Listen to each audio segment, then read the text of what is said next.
Orang Vietnam membangun rumah sangatlah menarik. Mereka memotong bambu menjadi panjang 2,5 meter. Kemudian menusuknya ke dalam lumpur. Lalu ditimpa dengan batu bata. Langkah-langkah mereka sangat jelas. Pertama, tusukan bambu. 1 bambu, 2 bambu, hingga bambu-bambu selanjutnya. Langkah kedua, meletakkan batu bata. 1, 2, lalu semakin banyak. Langkah ketiga, mengikat tali baja dengan jarak 15 cm. Kemudian terbentuk seperti sebuah jaring. Langkah keempat, memperkuat kerangka, diikat dengan kuat. Langkah kelima, menumpahkan semen untuk menetapkan posisi.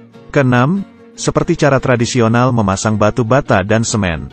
Membangun rumah dengan cara seperti ini. Sebenarnya apa kelemahan dan kelebihannya? Semua ini hanya karena sebuah kata, geografi. Vietnam terletak di Asia Tenggara. Garis pantainya lebih dari 3.260 km. Memiliki iklim tropis, dengan suhu panas dan sering hujan. Kelembaban tahunan rata-rata mencapai 84%. Karena itu saat membangun rumah, menggali perlahan, bawahnya sudah penuh dengan air. Situasi ini sangat mudah untuk mengebor sumur. Tapi untuk membangun rumah sangatlah susah. Tanah sangat halus. Bagaimana cara memasang beton? Kebetulan di awal-awal tahun, ada cara serupa untuk membangun rumah di negara Cina, terutama di Guangdong dan Guangxi. Dekat dengan garis pantai, maka tanahnya akan lebih lembut dan berair. Kebijaksanaan para pendahulu tidak terbatas. Mereka juga sudah menyadari, pondasi dapat dipadatkan dengan tumpukan kayu. Cara pembangunan yang cocok untuk penduduk desa. Jangan menggunakan bambu, tapi gunakan kayu pinus. Kenapa sampai di Asia Tenggara kayu pinus berubah menjadi bambu? Ini karena perekonomian. Asia Tenggara kaya akan bambu. Dan bambu cukup kuat, juga tahan air. Seperti direndam dalam air tidak akan menjadi lembek. Karakteristik seperti ini, membuat bahan pembangunan menjadi lebih murah. Bambu pun menjadi pilihan utama dalam pembangunan. Tanahnya lembut dan banyak air. Jadi menggunakan bambu untuk menutupinya.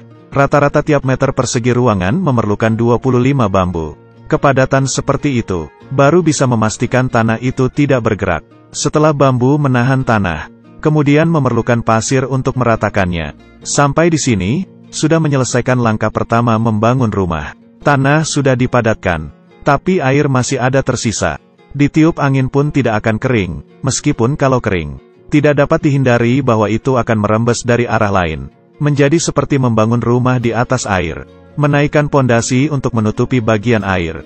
Sebenarnya batu bata juga tidak perlu terlalu rapi. Karena tujuannya adalah untuk membentuk kerangkanya.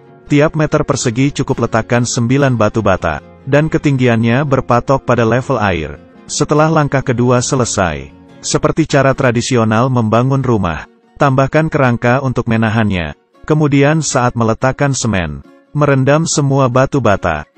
Hingga tidak terlihat bambu dan batu bata. Ini semua sering ditemui bila membangun rumah sendiri. Ketebalannya juga tidak tebal. Persyaratan untuk fondasi bangunan bertingkat tinggi jelas lebih tinggi. Biasanya mengebor fondasi yang sedalam 20 meter itu sudah hal yang biasa. Bangunan tinggi 150 meter. Biasanya kedalaman fondasinya kira-kira 1/12 dari ketinggian bangunan, atau 1/18. Karena itu orang Vietnam menusukkan bambu dan batu bata. Tidak bisa apa-apa bila tanahnya keras dan dekat dengan dasar. Mengapa menyia-nyiakan sumber daya tenaga, material, dan keuangan ini? Meski banyak cara yang lain, tapi bambu dan batu bata adalah cara yang cocok dengan perekonomiannya. Apalagi untuk membangun rumah sendiri di tepi pantai. Tinggi bangunan tidak tinggi, hemat biaya lebih penting. Terima kasih sudah menonton.